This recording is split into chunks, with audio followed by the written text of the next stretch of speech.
Mike's in the bag picking teeth from his skull, like playing with his tongue. He's all sick and everything. I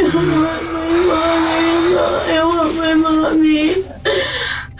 He kept on punching him and shooting him, and I had to grab him like this to pull him back, and I told him to stop. You mean people are gonna hate us for this?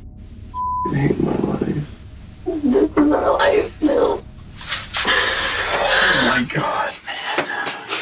15-year-old Seth Jackson was a typical teen boy living in Summerfield, Florida with his parents Scott and Sonia Jackson and his 2 older brothers. He loved animals and had aspirations to join the Ultimate Fighting Championships. His parents had agreed to enroll him in training courses when he turned 18.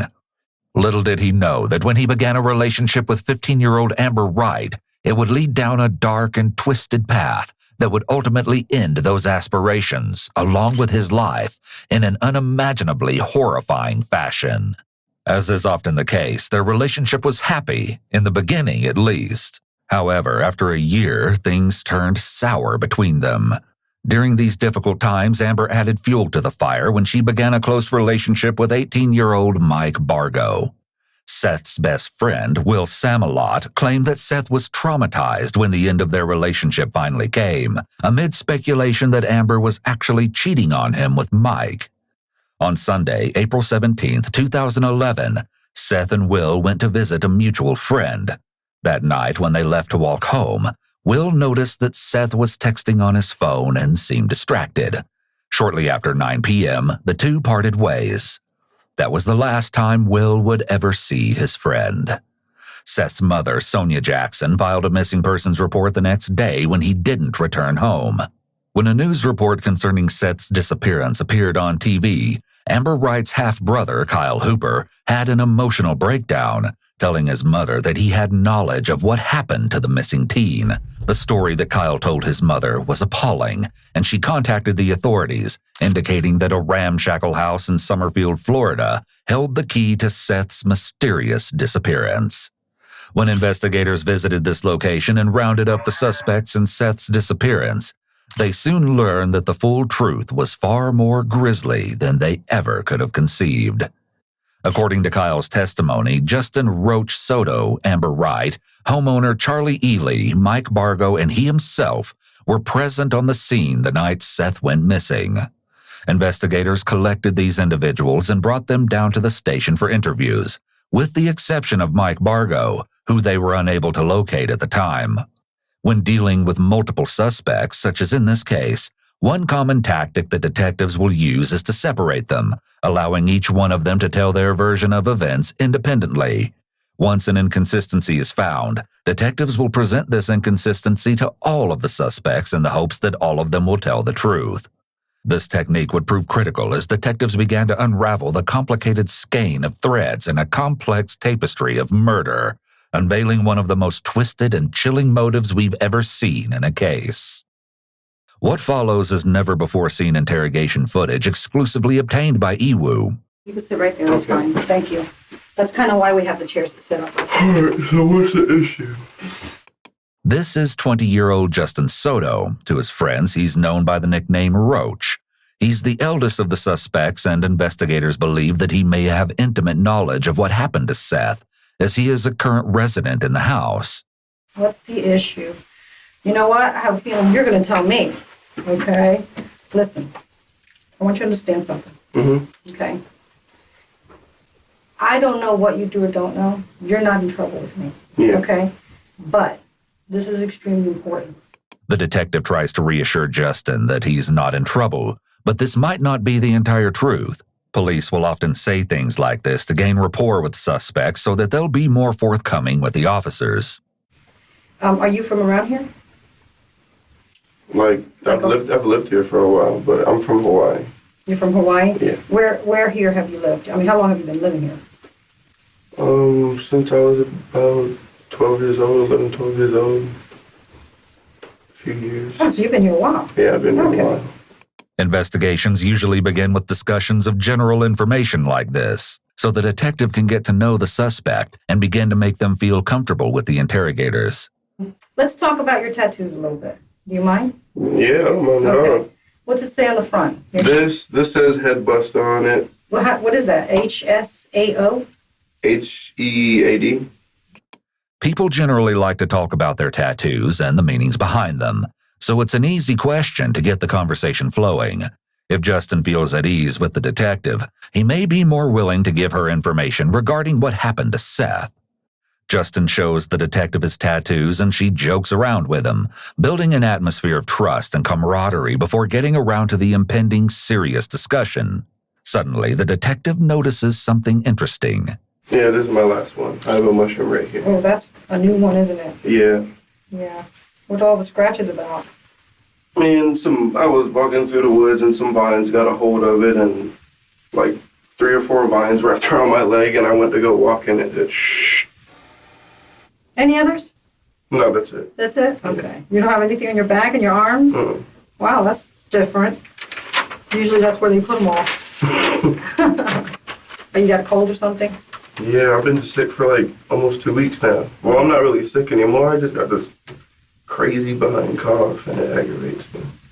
While Justin's explanation may be true, a sudden increase in coughing can also indicate an increased stress level. As the body goes into fight or flight mode, mucous membranes dry up, which can make the mouth and throat feel dry. For someone who already had a lingering cough, this dryness could cause further irritation and make the coughing increase. I understand that you guys were, in a crowd.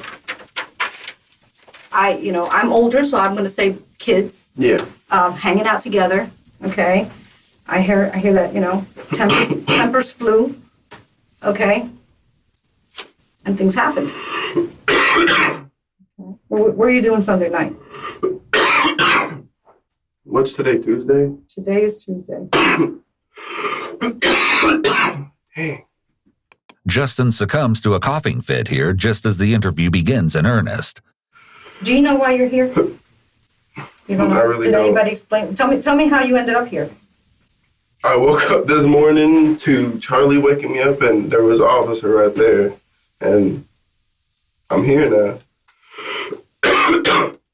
Each of those being interrogated lived with Charlie Ely in her home at the time of Seth's disappearance, except for Amber Wright, who visited regularly and frequently stayed overnight.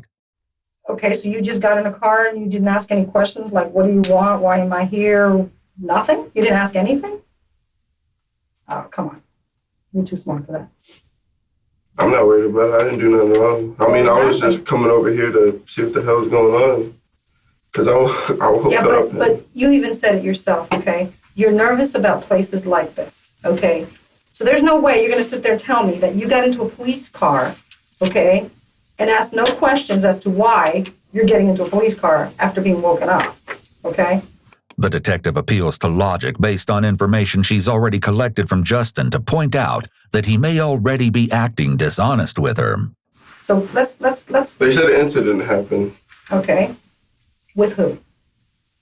I guess freaking something about some kid that I don't even know who the hell he is. And Yeah, you do. Who is he? his name's Seth or something like that. And supposedly, I guess he got shot or whatever. Okay. That's all I know. Like the girls, I guess they went to go meet up with him or something. And What girls? Charlie and the other one. This is 18-year-old Charlie Ely. She's the owner of the house where Justin, Kyle Hooper, and Mike Bargo also live. I don't like this room. I'm about to go crazy.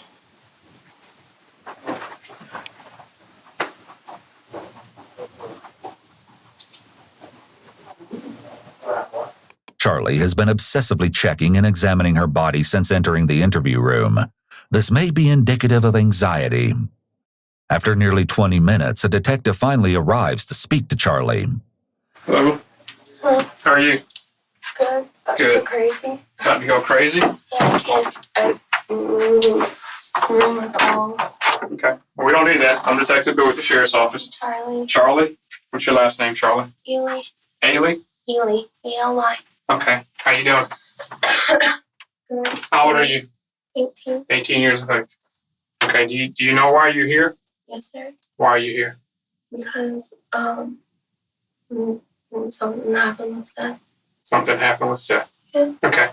All right. Understand that we had a deputy bring you down here because of what may have happened with Seth, okay? There's an investigation that we're going to investigate. Are you clear with that?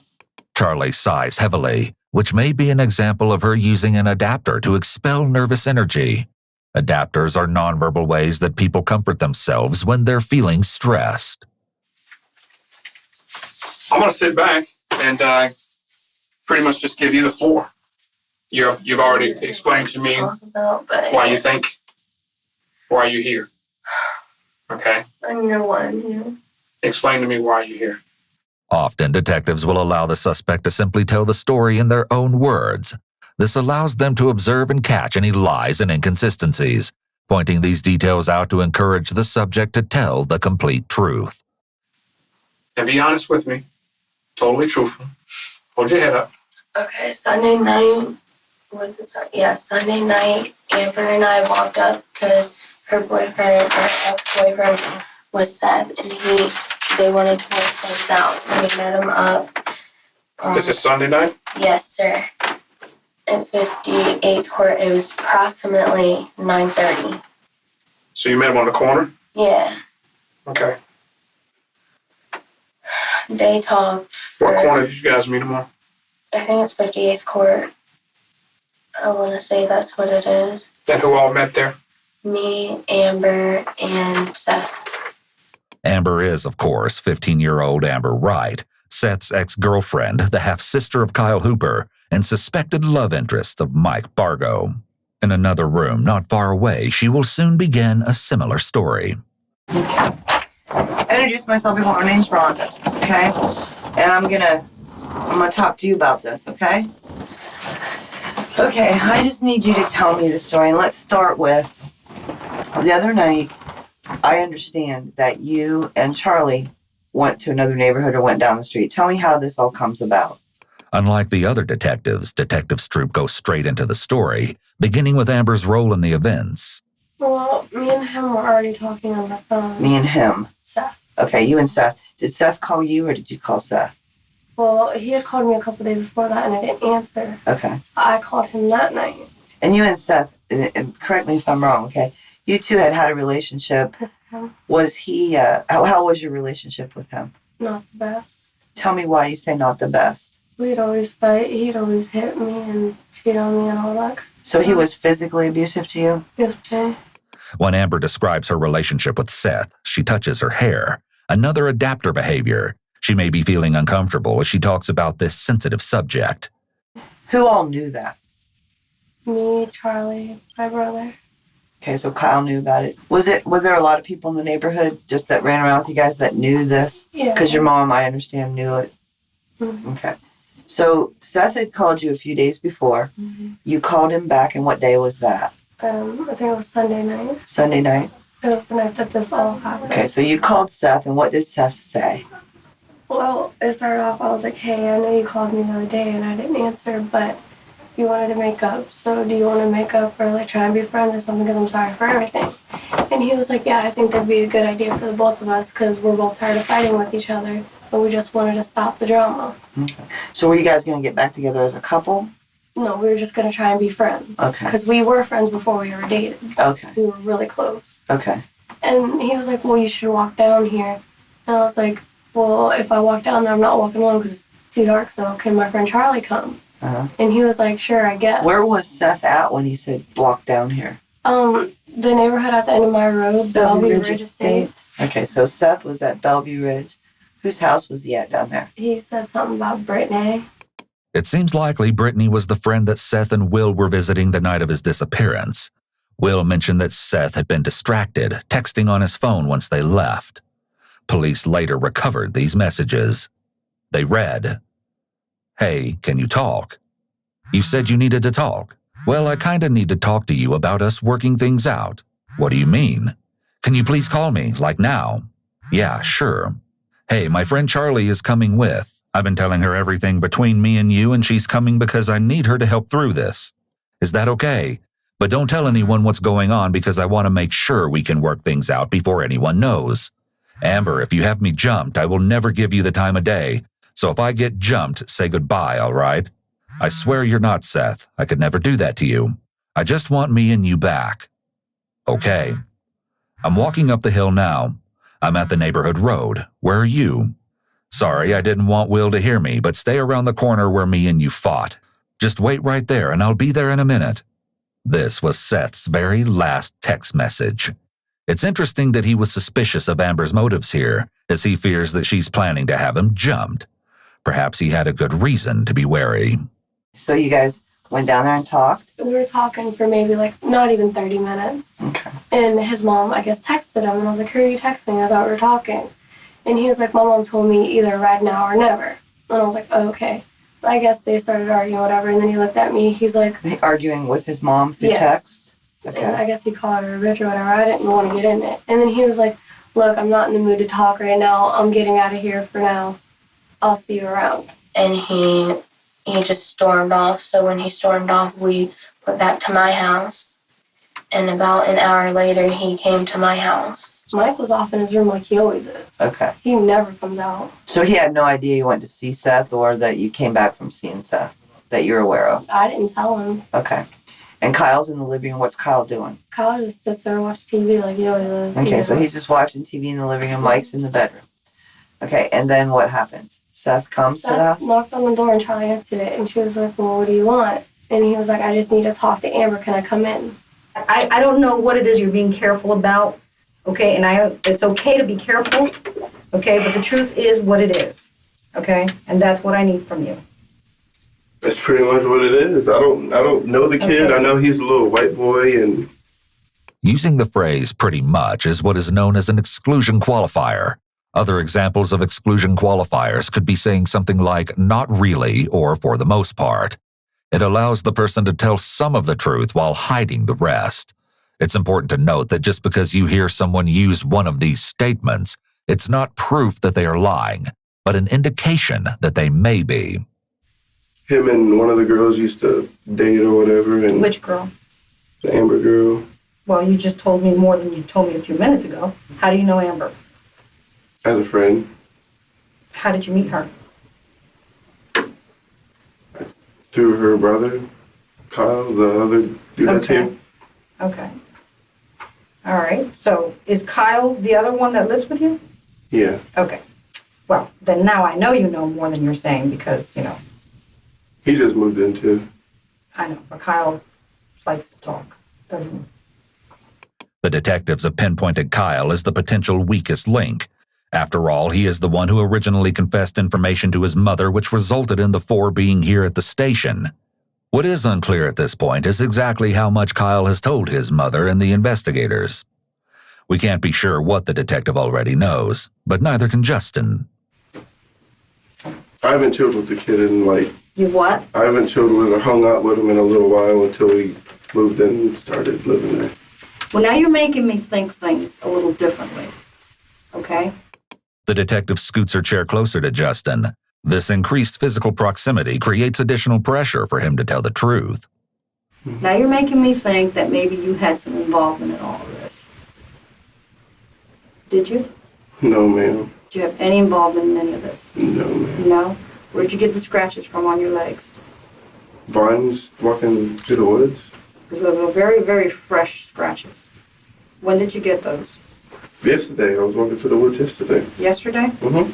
What woods were you walking through? In my old neighborhood, where I was going to talk to the dude about the tree job. Okay. What neighborhood is that? It doesn't have a name. It's behind a church, a big church. This is an unsatisfactory answer, and the beginning of a series of very vague answers from Justin. I work in the woods too, and I don't get scratched up like that.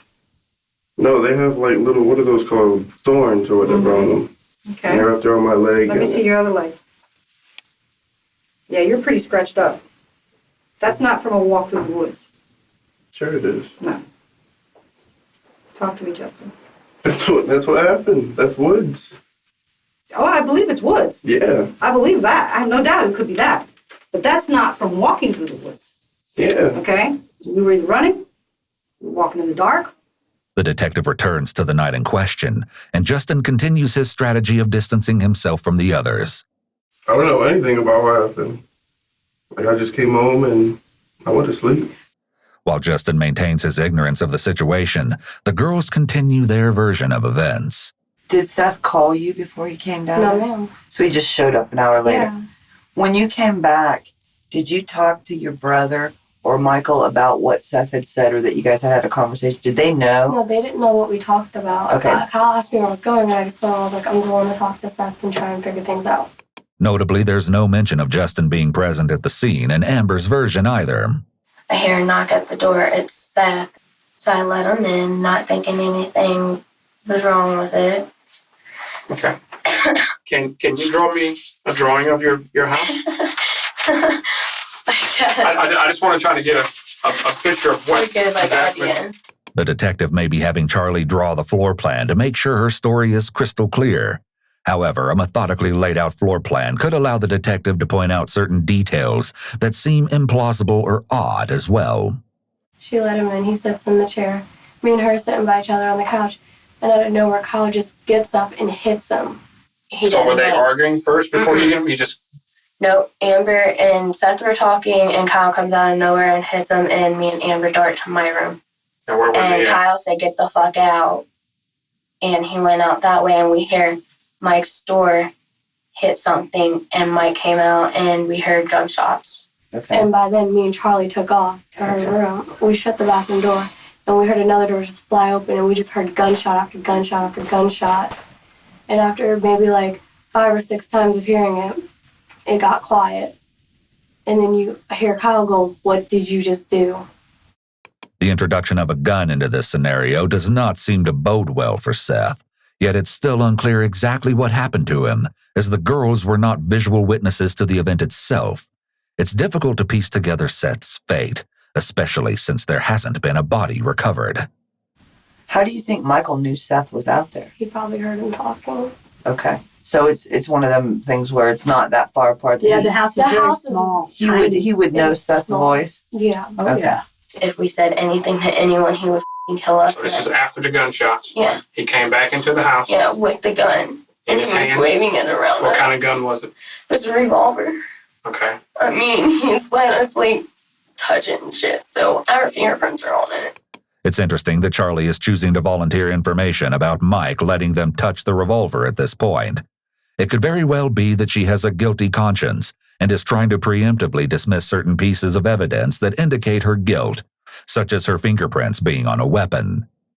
The back door open and like I don't really know, like I just heard a bunch of shit like he was Moving doing stuff something. around. Yeah. Okay. You document that. Now, did you hear any voices or anything that you told All me? I heard it was Mike's voice. Okay. And what did you hear Mike saying? This is what you f***ing get. So when did you guys finally come out of the room? The next morning, Was anything different? it just smelled like pure bleach in the house. That's it. Do you know where the bleach came from? No.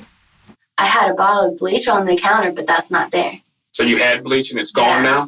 Mm-hmm. And Mike came into the room and he said, "I swear if you guys open your mouth about anything about last night, I'm going to come after you guys." He said, "I gotta go. I'm going somewhere." Okay. And he left? Yeah. He said, "I'm going somewhere. I'll be back later." And me and Amber went up to my friend Chris's house for... Did you look around your house or anything to see what Like, I I mean, you was had to be looking curious around. about something, I right? was looking around, but I didn't see anything. Like, I didn't see really anything. I mean, my shit, the only thing that I really noticed was in my bathroom, my shower doors, not my bathroom, but the guest bathroom, shower doors were down. Where was Michael the next day when you got up? Mm-hmm. Did you see him? No, he just wouldn't come out of his room, and then me and Charlie left. And we were up at her friend's house until maybe 4, 3. Okay. What time did you call me? When you made dinner? Probably about 3. So Michael was in the house though when you woke up in the morning. Yes, ma'am. Okay.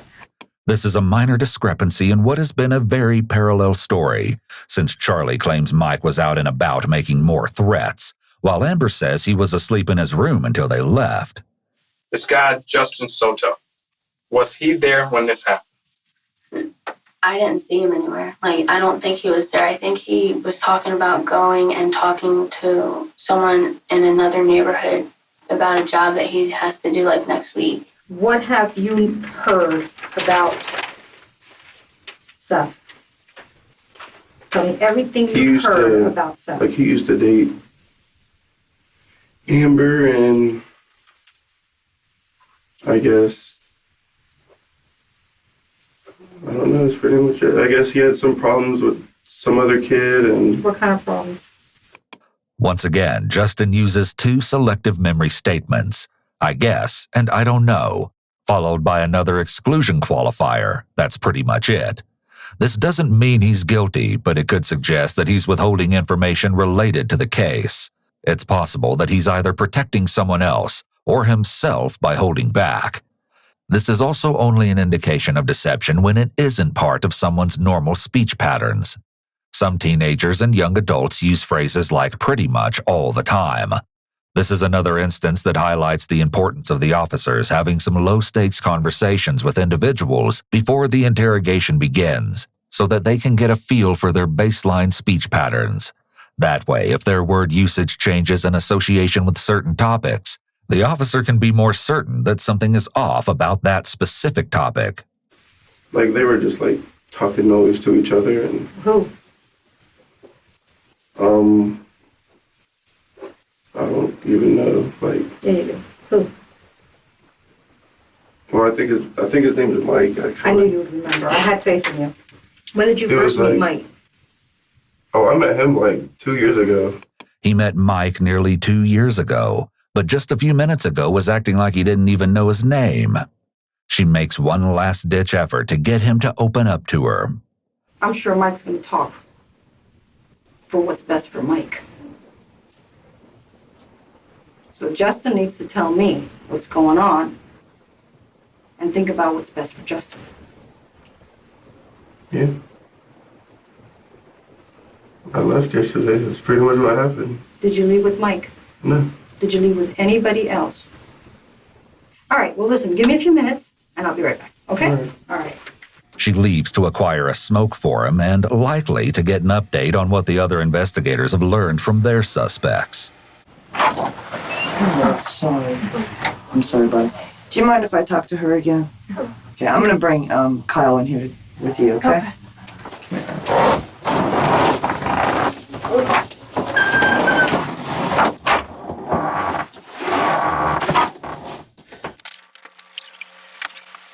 This is 16-year-old Kyle Hooper, Amber Wright's half-brother. He's just finished a grueling one-on-one interview with a detective and is clearly distressed. Both your kids are in a thing for murder. Number 2? You know, What do you mean? what we told you was in the storm. I mean, it was like everything was planned. Approach everybody? Everybody. Admitting that everything was planned is extremely important because it proves mens rea, premeditated criminal intent. So not only has Kyle essentially admitted to murder on videotape, he's also admitted to a specific degree of murder. First-degree murder. We're gone. They took my phone. Everything's gone. James is on it too. On what? Is it on this? Now Kyle has also unexpectedly implicated his stepfather, James Havens III, stating that he is in on it too. Kyle Hooper, much like his sister, has told detectives a bit of a story while his mother was present.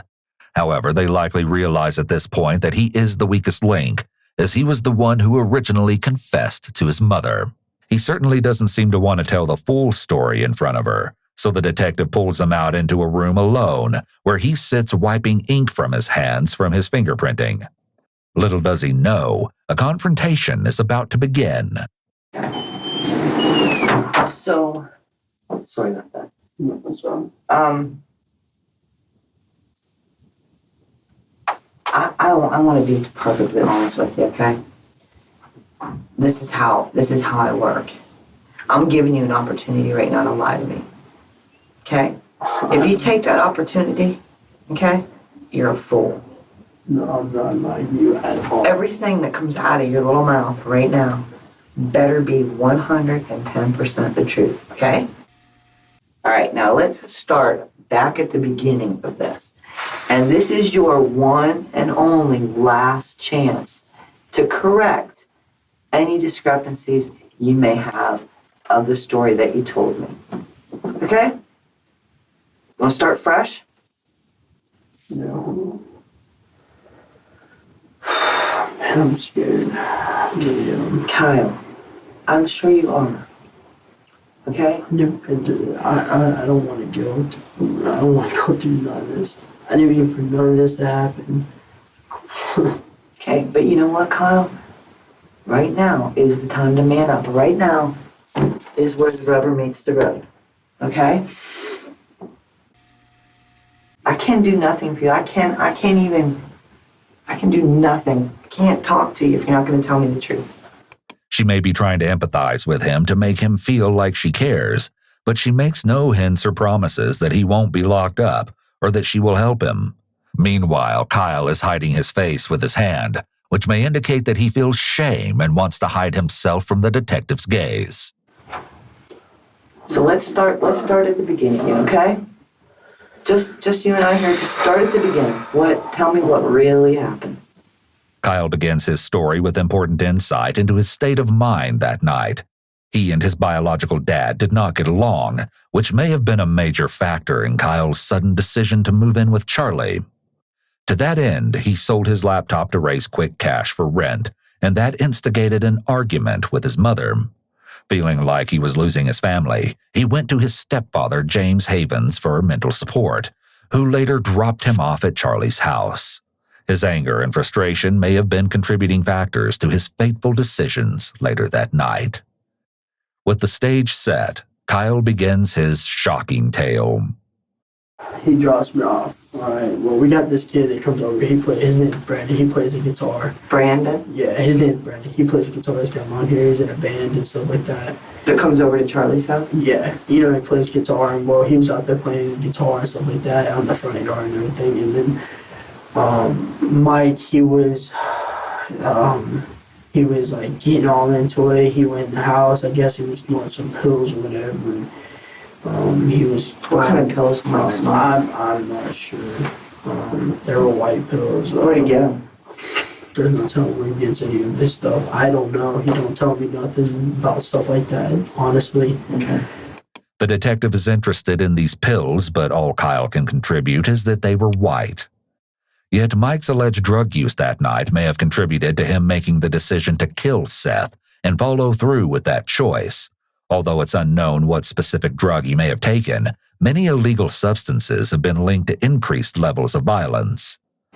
So he's snorting some pills and so on? And he, he's getting all hired, wired up, hyped up and everything. And somebody brought up the name Seth, and he's like, man, I want to go on a killing spree tonight. He's like, I just want to. And he's like, you guys down? And I told him no. I told him I don't. When he said you guys down, who's he talking to? Like, you and him? Me, Amber, Charlie, Roach. Okay. Who's Roach now? The guy Justin Soto. Oh, okay. So Soto was there. Yes, ma'am. Okay. Kyle hesitates, but then officially places Justin at the scene on this night, disputing his claims that he did not hang out with them and had no knowledge of anything that took place.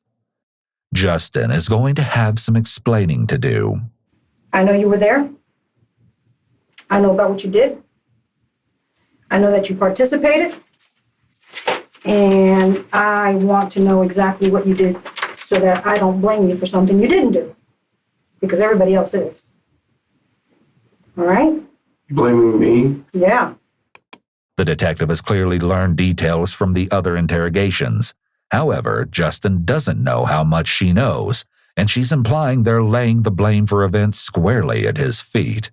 It appears that the detectives may be using the prisoner's dilemma as one of their tactics to get everyone to talk. This psychological dilemma involves separating people and then giving them a scenario in which each person must decide, without being able to communicate, if they're going to cooperate with each other and stay silent, or if they're going to turn on the other and deflect blame off of themselves. All the while, the detectives tell each person that the other has already spilled all of their secrets and blamed them. Here, each of the suspects face this same decision dilemma. If they all stay quiet, there may not be enough evidence to convict them, or they could receive a lesser charge. But with the choice to cooperate with each other comes a great risk. If only one person stays silent while the rest talk, they risk getting blamed for everything. But if they all talk, then they all could face punishment. The detectives will put the pressure on even more by suggesting to each person that the others are pointing the finger at them. Is this just an excellent way for interrogators to get to the truth? Or is it unethical to pit suspects against each other as it could incentivize false confessions? Let us know your thoughts in the comments below. Yeah. Wow, I know what happened to Seth. Okay? Mm-hmm. So, the floor is yours. Question is Roach going to look out for Roach? Or is Roach going to not look out for him and let him take the fall for everybody else? Well, since you put it that way, this is what happened since they were. As easy as that, Justin joins Kyle in revealing the truth of that horrible night. Meanwhile, Kyle's grim story is far from over. Mike has just taken the pills and is amped up and ready for violence. Was he talking about killing people? Was he talking about killing Seth? Pretty much, because he was like, man, because he's like, all you gotta do is find him and kill him on the way down here and everything like that. And he didn't want Amber to call him off of the phone or text him. He didn't want nothing, have her or Charlie to have nothing to do with it. What could Seth possibly have done to stir up such animosity with Mike? This couldn't have been a random event. There had to be a motive. Perhaps Amber has already given investigators a clue. Why does Michael not like Seth? Because he likes Amber. Yeah. Oh, okay. So have you ever dated Michael? We've never dated, but we've always had a thing for each other, but never dated. Okay. Despite what Amber says here, Seth certainly feels like she and Mike were in a relationship. The two former lovebirds engaged in a social media war after the breakup, which demonstrated how volatile things had become between them. In February of 2011, before the breakup, their Facebook posts were what one might expect from teens in love. But then on March 23rd, Amber announces that she is done, followed approximately a week later by a similar post from Seth, indicating that he is now single. Seth and Amber continue to express their frustrations, which leads to an online war, with friends on both sides providing support and sometimes a voice of reason when they take things too far. On April 3rd, Seth seems to want to extend the olive branch, but Mike gets involved and Amber makes it clear she wants nothing to do with Seth. According to some sources, it was around this time that Seth challenged Mike, and the two got into a fight. Despite being younger by 3 years, Seth apparently won the fight, deepening the rivalry between them. Battle lines are drawn. Amidst this online chaos, it's no wonder that Seth was suspicious about being jumped when Amber suddenly wanted to make nice with him and get back together. Well, Amber decided and she agreed to it. Your brother told me everything. Okay. So you can sit there and you can continue to lie and I'm going to walk out and treat you like a piece of garbage. Or you can sit here and treat me with the respect that I treated you with. Okay? And you can tell me the truth. Yes, What's your choice going to be? true. Okay. Speak up so I can hear you too. Okay? Alright. So let's start at the beginning again. And you tell me this story. And the first time that I think you're lying, I'm getting up and walking out of here and I don't care what happens to you. Yes, ma'am. Do you understand me? Yes, ma'am. Okay. The detective is far more aggressive now. Amber begins with Brandon playing music and designates the same players on the scene, including Justin and her stepfather. James and Brandon both left after Brandon was playing guitar and everything. They both left, and Mike was talking to Charlie and Kyle and me, and he was like, "You should call Seth." And I was like, for what? He's like, act like you're gonna make up with him. And I was like, for what, Mike? He's like, because I'm gonna kill him. And I was like, why are you gonna do that? He's like, because I'm tired of him. This is a key moment, as Amber has now revealed her knowledge of Mike's intentions. This admission means that she knew something may happen to Seth if she called him to ask him to meet her. She's now gone from an innocent bystander to an instrumental part of Mike's plan. So I went into the front with Charlie, and I called him, and I told him I wanted to make up. With additional confirmation that the girls are not as innocent as they claimed, there is still another confrontation that needs to take place to get the full story. I need you to be totally honest and truthful with me, okay? Because we have talked to other people. We've talked to Kyle, okay? And Kyle has told us his new version of the story, okay? At this point, he's been totally cooperative, okay? I know there's some things that transpired prior to. I know there were some conversations prior to about something happening. The detective is being intentionally vague when he hints that Kyle has given them information. He wants to increase Charlie's discomfort so she will be more likely to talk.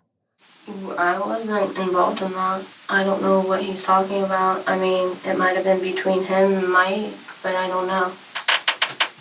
Kyle has already, and I'll be honest with you, has implemented you in being involved in knowing or having knowledge to this thing transpiring prior to it happening. But I didn't. This what doesn't make sense to me. You're telling me that you guys are in this house. You drew out a diagram for me of your house where everybody was sitting at. The C is for Me, the A is for, Amber, the K is for, Kyle, the S is for, Seth, and then Mike was in his room allegedly, correct? Okay. Who else was at this house that you did not put in there? Roach was there, but he wasn't there when that happened. Yes, he was. I didn't see him. It seems likely that Kyle, Amber, and Charlie had previously coordinated with Justin to leave him out of the events completely. The detective shifts focus to Seth's arrival. And you said that he just unannounced himself and just came to the house. Is that correct? Yeah. No one told him to come to the house. No. How did he come to that house? Because I'm telling you right now, there's a different story in that other room. I mean, he walked. I understand he probably walked with his left foot and his right foot, one in front of the other, and he physically came to the house. This is where you need to be truthful with me. You need to be truthful with me. Because right now you're beating at the bush. Okay? And you're not being truthful with me.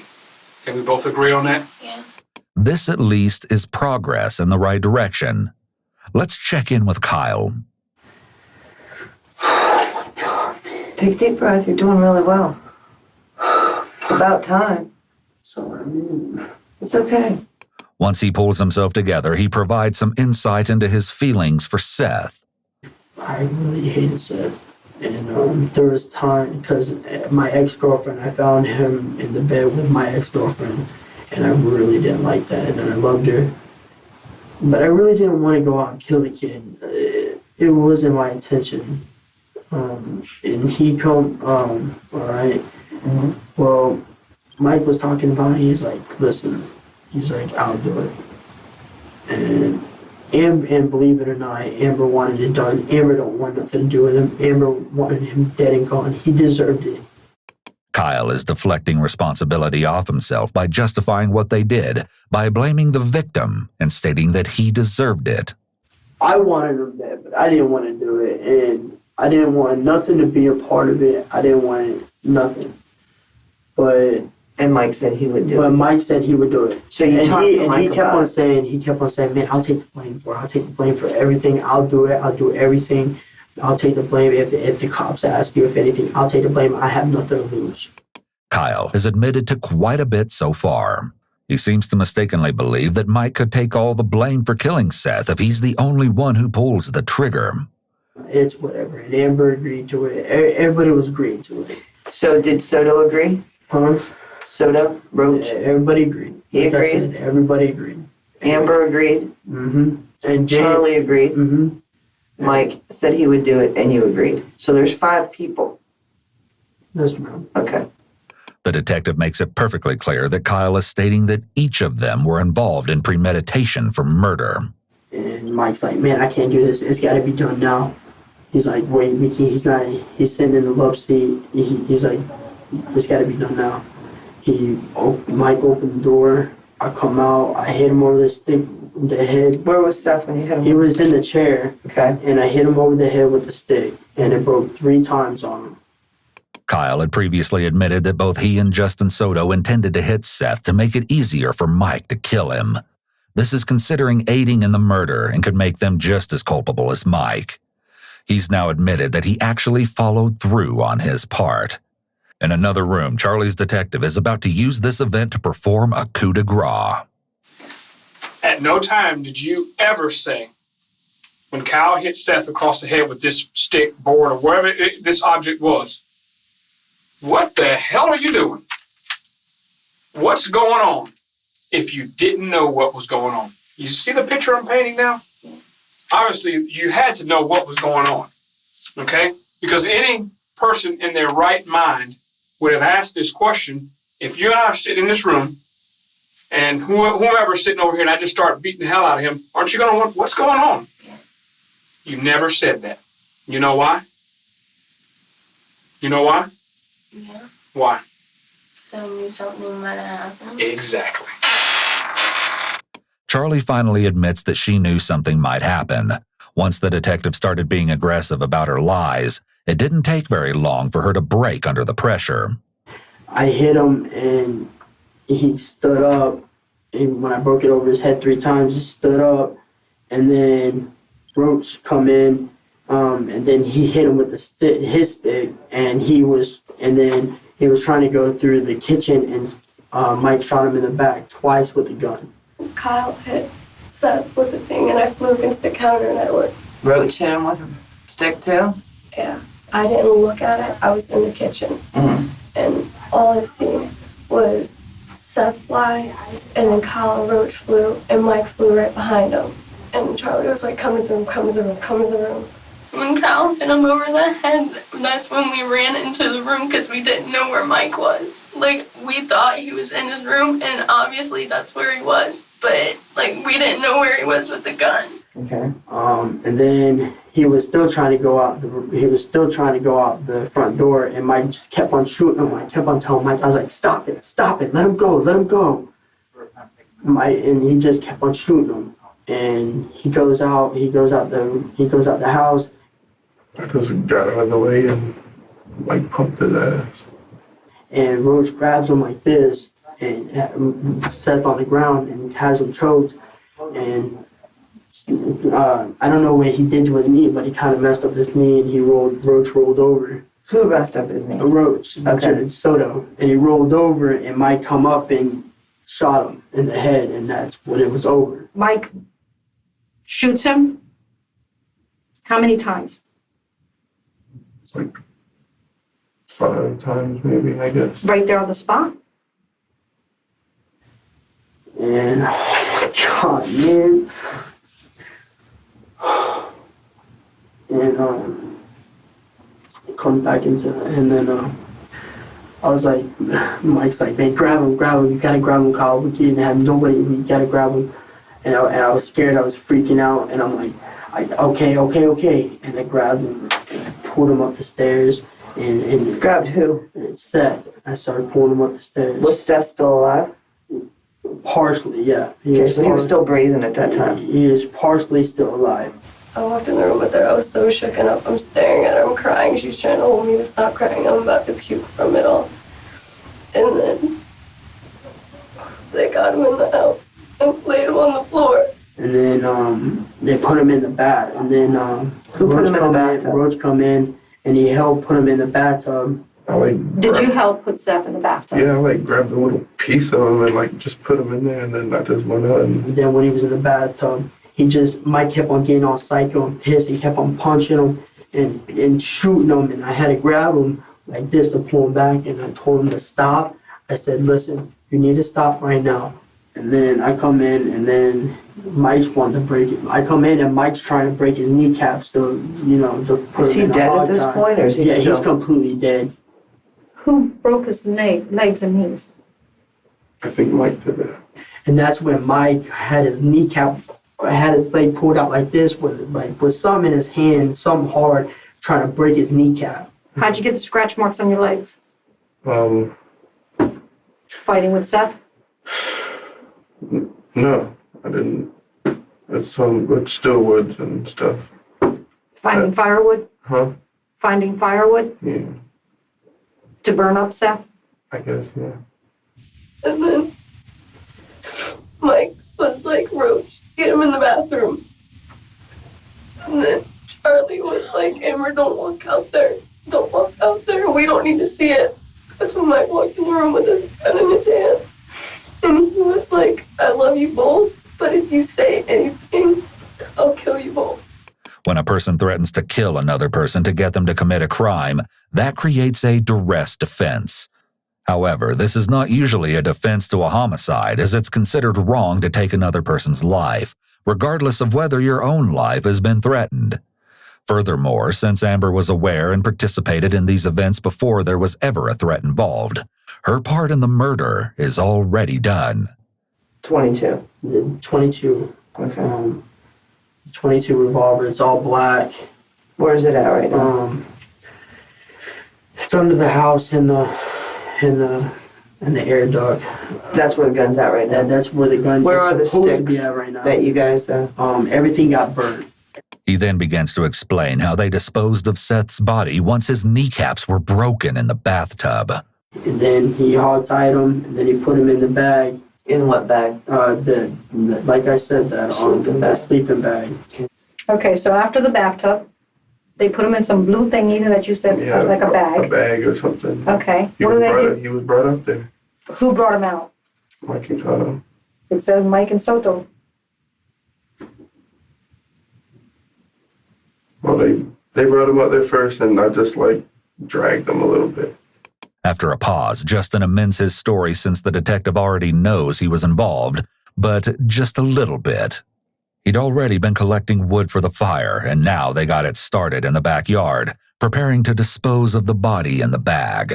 We had these two tires. The tires, now the rubber was supposed to, I guess what Mike said was supposed to overdo the smell of the burnt body, something like that. Mm-hmm. So Where'd you get the tires? the tires were already in the front yard. They come off of some car or something.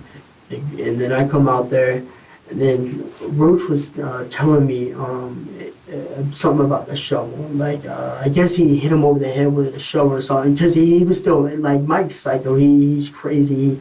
The guy's completely dead, and he's still hitting him. If what Kyle is saying is true, Mike continuing to strike the body with a shovel could suggest that he's trying to relive the experience of killing Seth. He may have felt a rush of adrenaline when he first attacked the victim, and he wants to feel that excitement again. The drugs Mike took may have also contributed to his frenzied behavior. You and Mike stayed out there and watched the body burn in the fire, I right? stayed out there. You stayed out there by yourself? Yeah, most of the time. Okay, well, thank you. I appreciate your being honest about that, okay? Mhm. So I guess it was your job to make sure the body burned? Yeah. I just wanted it all to be over. The next morning, when the fire's out, Mike prepares what remains of Seth's body for disposal. We're just going around there. Mike's in the bag picking teeth from his skull and playing with his tongue. He's all sick and everything. He's putting them into them paint, them containers with paint and everything, the ashes and everything. Who's helping him do that? He was at that point. He was just doing everything by himself at that point, because everybody just said, "F it, we're done." Where is Seth right now? Where is all of his body parts? It's somewhere in Ocala. Where? Oh, it's some rock quarry thing or whatever. This quarry was a place Mike had once gone swimming with an ex-girlfriend, and he knew it was a desolate place, perfect for disposing of the paint buckets that contained his victim. It's out. You brush your teeth, right? Yeah, You know what toothpaste look like, right? yeah, You ever mashed it? yeah. You ever try to put it back in there? It can't go back in. Can't. I want my mother-in-law. Can't go back in, can it? No. Somewhere nearby, Amber faces the music for her part in the debacle. What were you thinking? I was scared.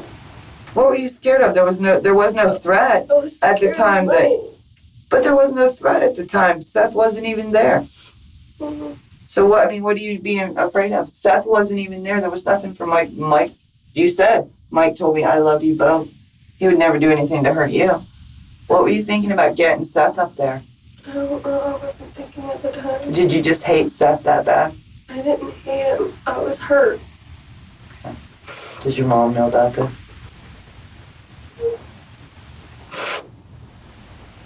The detective asks her brother the same question. What do you think your mom's going to say does your mom know this true story? Oh, yeah. She knows what I told her. What do you think mom's going to say? Not one of her children, but both her children are involved in murder. Last but not least, there's Justin. I just don't want to get into more shit. I didn't even want to get into shit. I just wanted to get my life together. I was planning on going to the military and everything, but it's fucking out of the picture now. Well, my life pretty Why much is didn't out you of the just, picture. let me ask you this, you're telling me you wanted to get your life straight, this, that, the other. I don't That's all bullshit, because if you wanted to get your life straight, you know what you would have done?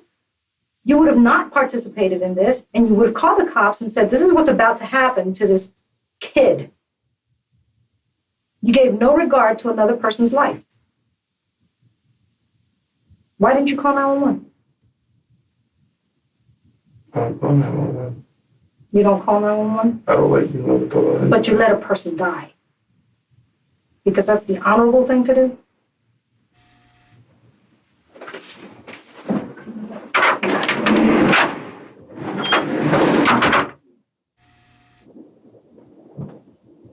And my life is... With interrogations complete, detectives begin sending the suspects one at a time to where Kyle and his mom are waiting. He's sitting in the chair, currently just off screen. She said, you tell me the truth and and straight the truth, and I will try helping you. That's why I need to talk to the detective again. I'm gonna just come out with it, and I'm gonna get everything done and over with, and I just want it all done. So I told him. If someone cannot afford an attorney, they have a constitutional right to have an attorney appointed. This is explained to every person in custody as a part of their Miranda rights.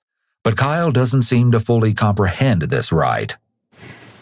I wish I would have never met this kid, man. Who? So, I wish you didn't meet Mike.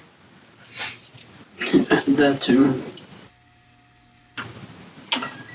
Where's her child? I don't know. I haven't even seen him. Can I have mom come out?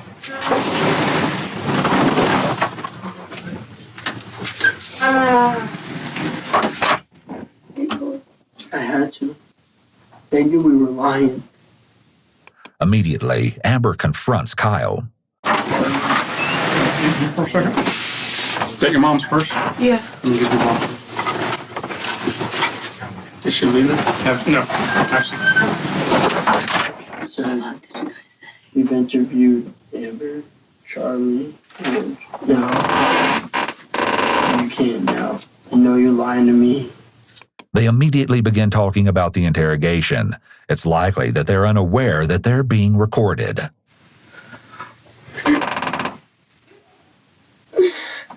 I'm sorry, guys. He's not gonna wait for me. Charlie taps her arm where her husband's name is tattooed. With the prospect of facing incarceration before them, the conversation turns to their feelings about the idea.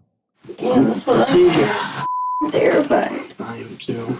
Because I'm actually going to an actual jail. And then an actual prison. It's no like juvenile. Well, I'll probably be going. You can't, you're 15. Yep, they can trial me as an adult because I actually hit. In time, they begin to speculate about the one person who is still missing, Justin. So for you, and if you want to give me a Roach was already out because I heard them talking about a cigarette.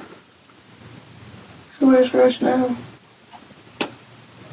And I even said if they don't do anything, if like they don't do anything about us with us, then we're gonna have to watch our backs. What with Mike? With anybody. With everybody. Maybe people are gonna hate us for this. People that don't even know us are gonna be looking for us if we get out of this. Why?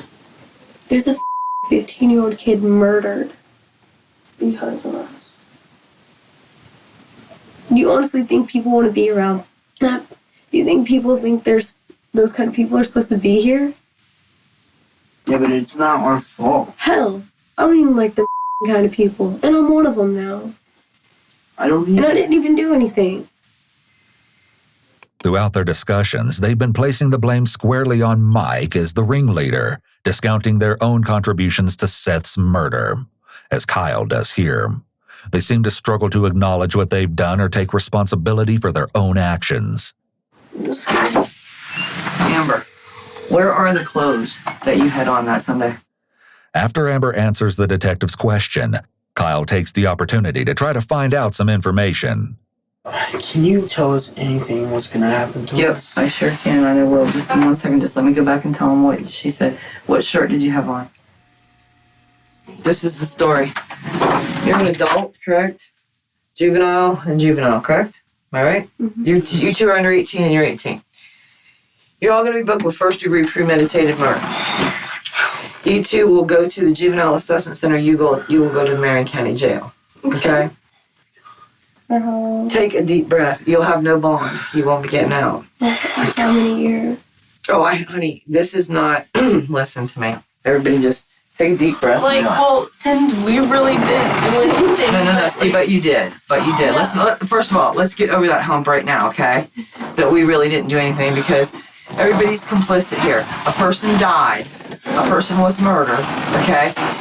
We all knew about it. We all planned it. We were all involved in getting it done. So let's hop that hurdle first, okay? Let's man up to the fact that, damn it, this was a pretty heinous crime and we all had something to do with it. Now we got to deal with what will happen to us from that, okay? Yeah, well, it was like the fact, like, I know I was scared because Mike had a gun and I was You know what? scared. Stop it. Do you think we haven't been listening to everything you guys have been saying in here? Are you that stupid, really? I know. And just stop. Because I don't even, lying to me just makes me just, ugh, I hate it. I wasn't lying. Oh, yeah, you were. You lied about a few things. But anyway, that's what's going to happen. It is one step at a time. Remember to breathe. That's how we get through stuff like this, okay? But you know what? I will say, you, sir, I have a lot of admiration for because at least you told the truth. Having praised Kyle for his honesty, she informs them that they will be booked, but that they still have the trial to determine their guilt or innocence. What? How? Is Roach gonna And go I through the need same her. thing? Yes, he is too. He's admitted his part. He will be booked also. She tells Kyle and Amber they will let her see her mother before they have to leave, and then departs. The staggering reality of their situation begins to sink in. We're all in for murder. I lied. What? Did you say, why did you lie? This is our life now. Oh my God. We didn't do anything with the body or anything like that. I get 5 years, I'm 20 by the time I get out. Amber is unable to grasp the true magnitude of what a first-degree murder conviction would mean. 5 years would be a drop in the bucket compared to what she can expect. And I'm gone, Joe. Joe's gonna be gone. He's not gonna stay at all. This is all because of Mike. Played us all. I'm so scared. I'm gonna get my ass beat in there. I think it's gonna be like and I can't fresh little meat. I'm probably gonna be the smallest fucking person in there. Don't always this. Oh, you guys are going to the juvenile thing. I'm going to the big thing. Have you seen the juvenile? The juvenile is crazy. The jail is full of fucking older people now. Now the juvenile is all these. I'm so scared. It's gonna leave me. In the middle of this despair, the detectives let Justin into the room. He is not happy.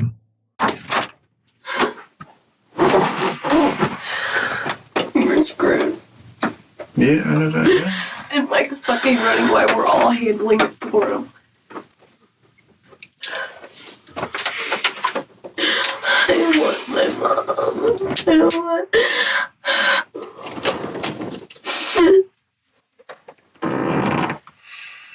I just want my life to end right now. Huh? I just want my life to end right now. Detectives now had a pretty good idea of what may have happened to Seth, but there were still missing pieces to the puzzle and a suspect at large.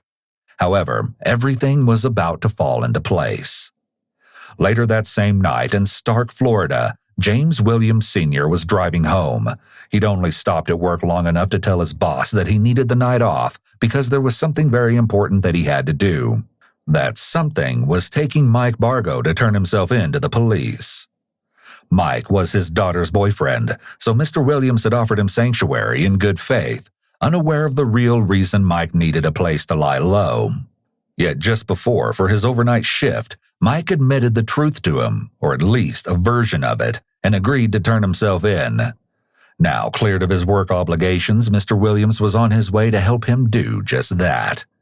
However, as he neared his house, he witnessed a multitude of flashing blue lights surrounding it. It seems the police had already tracked Mike and were going to relieve him of his duty. This is James Williams Sr. He is the father of Mike Bargo's girlfriend, Kristen, and is the man he chose to stay with while on the run from police. Tell me how you became involved in this and what knowledge do you have? Okay. I just run down everything exactly to you as what happened. Okay. Yesterday, I got a call from him, actually from my daughter, wanting to know if he could come up and stay at my house for a couple of days. At which point she didn't tell me anything more than that. And then he called shortly thereafter. And I said, well, he said, look, I got in an altercation in Ocala, the place I was living, got into a fight, and they threw me out of the house and I needed a place to stay for a few days while things cooled down. And he said, and he started getting all emotional, and I kind of figured it was something, and I said, what's going on, Mike? And he said, Jimmy, he said, at that point, I believe he said yesterday or the day before, I believe he said the day before, that somebody had raped his little sister, and he shot him 8 times and killed him. Mike seems to feel the need to get things off his chest, but still can't bring himself to be completely honest. And I started talking to him, and I said, look, man, I said, I'm telling you right now, I don't need no trouble like this. And I said, you don't either. The best thing for you to do is turn yourself in. And he pretty much agreed that that's what he was going to do. Said he was going to call his father to come get him. Mr. Williams claimed he had a strict job, so he had to go check in before he could request time off. He went to do so, intending to come back and be the one to take Mike to the station, even though he didn't tell him. While he's gone, Mike decides to open up to someone else in the household. This is Crystal Anderson, Mr. Williams' live-in girlfriend. She was at the house during Mike's visit. And then after I got done cooking, and I got Jim up to go to work, and he left, Mike's like, can I talk to you? And he said that the little girl that lives there, that's 15 years old, said that her boyfriend had raped her. And I was like, oh my God, are you for real? And he's like, yeah. And he's like, I killed him. I said, what? Mike completely unburdens himself, telling the entire story to Crystal as she listens in horror. According to Crystal, Mike claimed that he killed Seth because Seth had allegedly assaulted Amber. Because James and Crystal are important figures in his girlfriend's life, he may have wanted to make himself look better in their eyes. If he said he only killed to protect a girl he saw as his little sister, he may have believed he would appear more sympathetic to them. And he said that after he did that he took 5-gallon buckets and put the ashes in the buckets.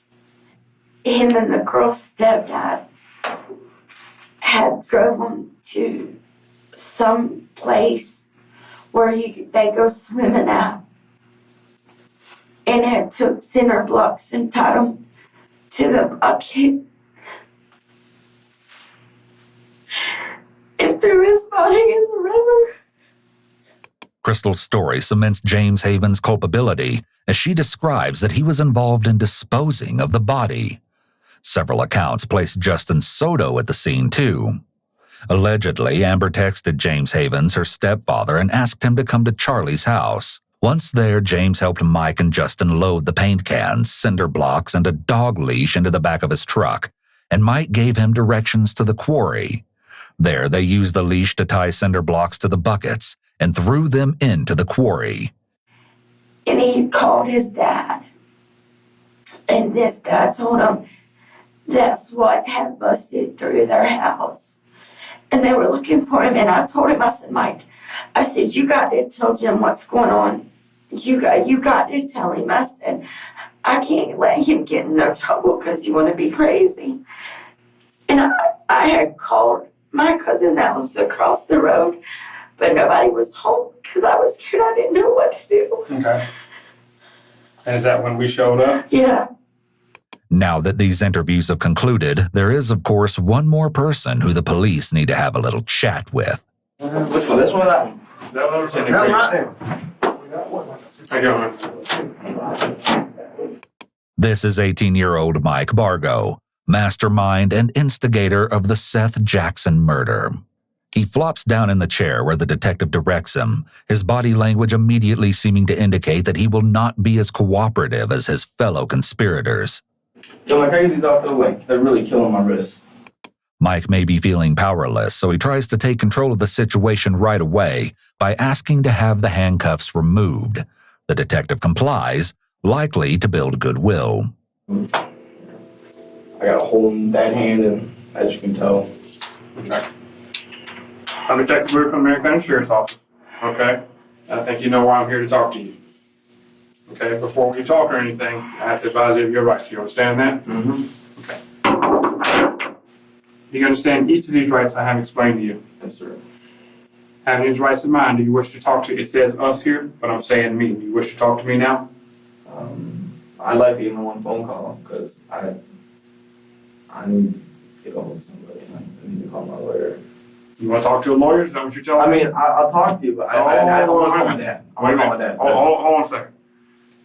You just said you want to talk to a lawyer. Do you want I talk to a lawyer or do you want to talk to me? I want to clarify that first. I'm going to talk to a lawyer. Okay. Stand up. The detective cuffs him again and leads him away. Before questioning has even begun, it is over.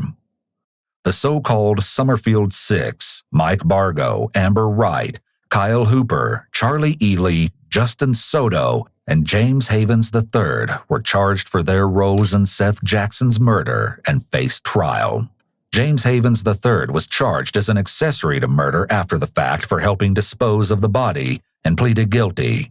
His sentence carries a penalty of up to 30 years in prison, but the most recent updates indicate that his sentence was deferred. Amber, Kyle, Charlie, and Justin were convicted of first-degree murder, receiving life sentences. In 2020, after serving nearly 10 years of prison time, Charlie Ely's lawyer earned a retrial on claims of an ineffective defense team, and she accepted a plea deal for second-degree murder, reducing her sentence by a decade. With time served, she was freed at 27 years old. As both the primary instigator and shooter, Mike Bargo was sentenced to death for his crime and awaits his fate on death row. His last words before heading back to his cell after sentencing were reportedly, "May God have mercy on my soul."